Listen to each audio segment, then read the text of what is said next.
David Beard. David Beard is an editor with Boston.com, the online arm of the Boston Globe, and he's going to catch us up on the exciting election going on there for the United States Senate to replace Edward Kennedy. He has been to an event today. He's been keeping track of the information. And David, welcome to the Young Turks.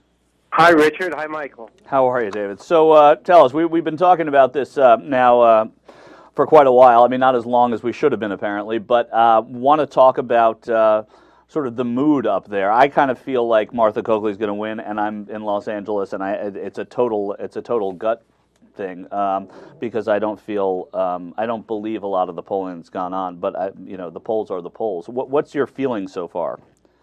Right. There are a clump of polls that have Brown ahead. Anywhere from 5 to 9%, and even 538 of respected blog is putting the percentage of a Brown victory at 74% right now. So I think that a view that a lot of people had in Massachusetts was, listen, Democrats out-register Republicans 3-1 in the state. Independents are still a plurality, but if enough Democrats were scared and thought this were going down the tubes, they would rush to the polls, however unenthusiastic they were about the candidate, and sort of put her over the top, much like Hillary Clinton after the tear in New Hampshire. Yeah. But I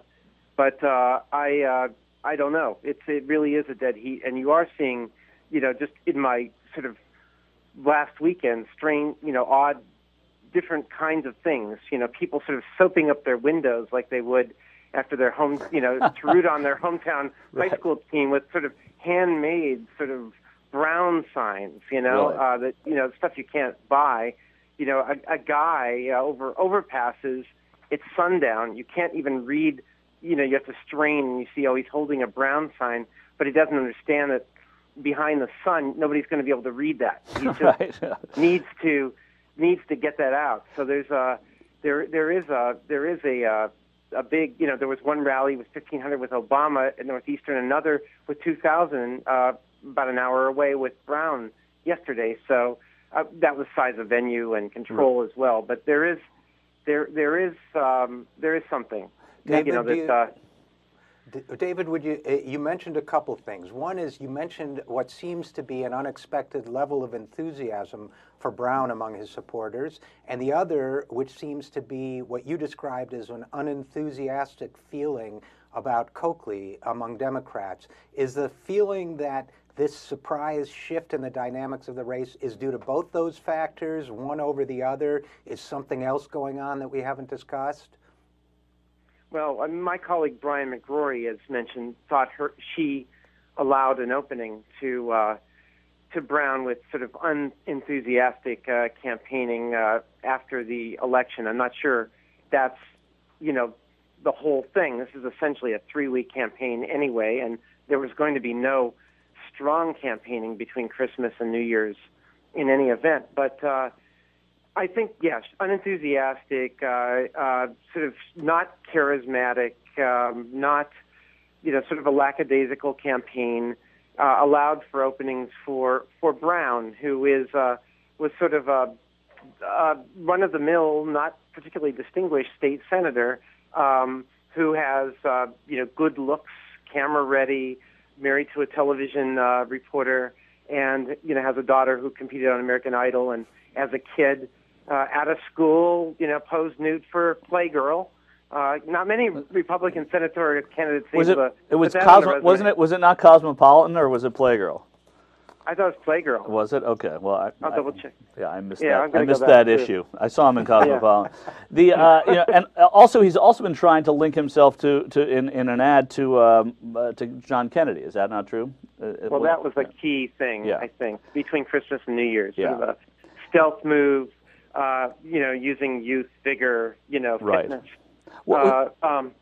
Talk to us, David, about the independents. Again, from a distance, Massachusetts has never struck me as the kind of state that is sort of drowning in independence. I picture some old kind of provincial Republicans, or I shouldn't even say provincial, but kind of Republicans who are sort of old line Republicans who are pure conservatives, and then I of course know the 3-to-1 ratio, that there's so many Democrats there. I never thought that there was that big a swath of independents in Massachusetts. Certainly not enough of them to make a difference in a Senate race. How is that happening? Yeah, no, it's right. I think maybe 30, decade or two. That was probably true. Those aged Yankees, and then the sort of mass of Democrats. I think the last 20 years, there's just as you've got maybe 50% of folks. I guess they call themselves independent, but trend Democratic pretty hard. I mean, if you haven't had anybody here since since the 70s or since Ed Brooke in Washington, but right. many of the governors have been Republican. No, I think it's always odd to me. It's always yeah. odd when like Cellucci and the number of and Romney and Weld and all these Republican governors that come out of Massachusetts. I never understand that. It's just right. I think that there's a sense that I think that Brown really paid her when. With the line about it's not Kennedy's seat, it's the people's seat. Yeah. Some sort of check and balance that in democracy it's a bit unpredictable and a little messy, and you don't just. I think there was some lingering resentment over the appointment of Paul Kirk as the the Kennedy family's choice as the interim senator. So I think there was a sense that democracy was taken out of the process, and it may be an insider's game. And with the governor being Democratic, with state representatives, we've had 2 scandals in recent years involving, state legislative chiefs. I think there may be some openness for a look at something else. And he ran a general election campaign. I think maybe Coakley might have run more of a primary campaign too. Right. And what did they expect with the Paul Kirk nomination? I mean, it was going to be somebody that the family and the state Democratic Party wanted. They weren't going to, they weren't going to just sort of nominate, Paul Cellucci to come back or whomever, another Republican to take that seat. It just wasn't going to happen, right? Right. Well, it could have been a woman. It could have been, the other thing about, although this would play in Martha's favor that. Every member of the congressional delegation, Senate or congressman has been male. Oh, actually, until recently, we just did. Nikki Tsongas, yeah. Now, David, what is your sense about how, if at all, healthcare is affecting this election and these poll numbers? Boy, we just did just your total unscientific survey. Each day we placed one on the site. And today was what's the biggest issue? The plurality was healthcare, followed closely by the economy. And that's I think that 6,000 people, 45% at healthcare, 39% at the economy. Number 3 is national security at 5%. Yeah. So it's jobs, and it's one way or the other. Brown actually hit another kind of, if people are strapped, he hit another point by saying Massachusetts already solved its health care problem. We do have, in a way, health care. There's a state health connector. There's health insurance for all at a reasonable rate, albeit, it's not anywhere near a Cadillac. It's more of a Hyundai kind of health plan. But it was, in fact, a model for a lot of the debate on healthcare is, as you know, gone back to, but in Massachusetts, this is what they did, and it was successful, et cetera. So it's, it's been part of the vernacular for a while. So I understand why they wouldn't feel, as energized by it. Brown says, yes, right. Why should we subsidize all the states who hadn't figured it out yet? Right. Okay. Has he made any mistakes? Has he made any mistakes? Brown has got. We have a piece out with Kerry. There have been supporters who've been quite, much like you had with Palin, sort of, somebody with a death threat to Coakley on her Facebook page. Another person at a rally 2 days ago who said, stick a curling iron up her butt, and then. he smiled and then launched into another remark that he always says. But we can do this. But it might have been out of context. Yeah. All right. Let's hope so. Yeah. Yeah. Now, talk to us, if you would. We're with David Beard of Boston.com, the Boston Globe. If you will, about the school of thought that some Democrats have, that by not electing, consciously voting against Martha Coakley, you are actually helping to get a health care plan that is more efficient and in some ways more liberal, the way it's been painted.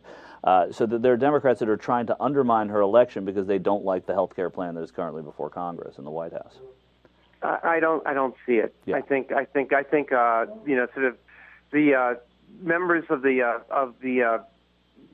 all the candidates who lost to Coakley in the primary race, and they all, she ran a more centrist campaign than two of her three opponents, and they've all come up. They realize, they know what Scott Brown. I mean, he's very clear. Yeah. I'm just going to torpedo this thing. Right. I'm going to be the 41st vote. In fact, that's a sort of a Twitter feed hashtag, the 41st vote for some of his fans right now. Yeah. So they can stop the health care. So it's very odd. He presents a very sort of moderate mean, and he has these this sort of picture postcard family. There may be a bit of a disconnect between what he I don't think Coakley's been able to really point that out, that who he might be beholden to or what party discipline is about when you're, at the rooming house in Washington with your fellow Republican freshmen. Yeah, well, that's interesting. And when you brought up the primary and the opponents to Coakley, is there, and this would come out probably in the next few days were she to lose, but is there now among Democrats a candidate remorse, a buyer's remorse about who they, when you think of all the dynamic politicians that come out of and are in Massachusetts, whether they be Kennedys who are unelected or whether they be, Ed Markey's and Barney Franks, and they had somebody who had been elected statewide, but who was not as well known a personality. Is there some sort of remorse about that going into this? Yeah, it's I wonder if there have been a number of people who have voted, say, for Mike Capuano. Boy, what if it had been Capuano, a bulldog versus a bulldog? It would have, this wouldn't have happened. But here's a guy who, would launch into his standard campaign saying, I've got one phone for my incoming calls from donors and one phone for the calls I have to make with donors. It's a crazy system. Yeah. And, so it would have been hard to paint him as a fresh face. In fact, the Coakley people are trying to pin Scott Brown on a lot of tax increases because he's got a legislative record that she doesn't. Right. So it might have been sort of a horror show if you've got this many millions of national Republican dollars invested into this race. All of a sudden, I think there was probably a game plan no matter who won. Yeah. I hope that we can get you to talk about this in the aftermath of the election. It's certainly going to be interesting, and I think that it's going to be, if the Democrats lose, it will be quite telling. Much more importantly than the elections in the fall, where two Democrats, or one Democrat was unseated for governor and another one lost an open seat in Virginia.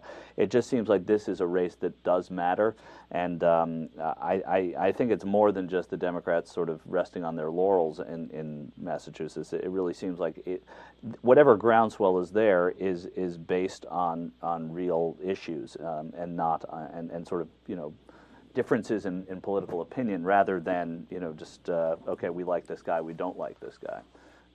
Would you agree with that? Yeah. I think this was seen as some spot that was safe inland, and all of a sudden the tsunami has reached it. Yeah. And so everybody who sits a little closer to shore is worried they'll be washed away as well. Interesting. Like it. It wasn't a football analogy, but I still like it. I was trying to come up with, there's the Leon Lett running to the end zone with the football in the Super Bowl, and somebody tackled him and got the football because he thought he had the touchdown. How about that? There's my Not football. bad, not bad. We'll give you that one. All right, okay. Yeah, Mike. I also think that this is. I'll let you go, but Yeah, no. The quick one is every tactic being used. You know, the Democrats obviously will have to sharpen up the game and find a willing contender to take the punishment that will be meted out by sort of a tried and true sort of attack campaign. Right. So I think that both sides know what's coming, no matter who wins or who loses. Right. Both sides know sort of the parameters of the next contest. And then the next contest would be in 2012. Is that right? Well, Congressional. yeah, next contest in Massachusetts is a 3-year term. But I think that, the next. I was thinking more of the next contest nationally in the fall. Sure. No, I knew what you meant, but the next contest for this seat though would be 2012. Is that right? Yeah. And I guess the reason I say 3 years, 2 years, 9 months. Right. So it's I think that if it's very funny about Brown, 2 Democrats have already registered to run for his state Senate seat. One of them says, "Hey, even if he loses, his star has risen so high, he's going statewide at least." That's pretty good. Again, can we? So you know what, we have you here. Give us a prediction, David Beard. We won't hold you to it, but what's your guess? I don't know. I think it's going to be. It's either a very late night. And boy, you know, we won't see so many lawyers since the 2000 presidential election. Right. Seat him now, don't seat him now. This won't end from tomorrow night anyway. It'll be about the challenges for Congress seating and delay of tactics or acceleration on the healthcare game. I don't know. I'm a bit shaken by the polls. I mean, we think it's either going to be a very, very late night or a surprisingly early night. Okay, and a surprisingly early night would mean, in your guesstimation, that it would be that would mean that Brown has run one running away, right? Yeah. Yeah. Okay. Well, I'm going to say right here, for everyone to hear, Coakley by 4. I'm going to say long night, return of the Al Franken, Norm Coleman disputed election. Really? Our predictions are on record. There's something to look forward to, but David Beard's opinion matters most because he's right there. We thank you for joining us, David. Hopefully you get some sleep tonight so you have your long night ahead of you tomorrow. Well, thank you both. Thanks, Richard. Thanks, Michael. Yeah. Thank you.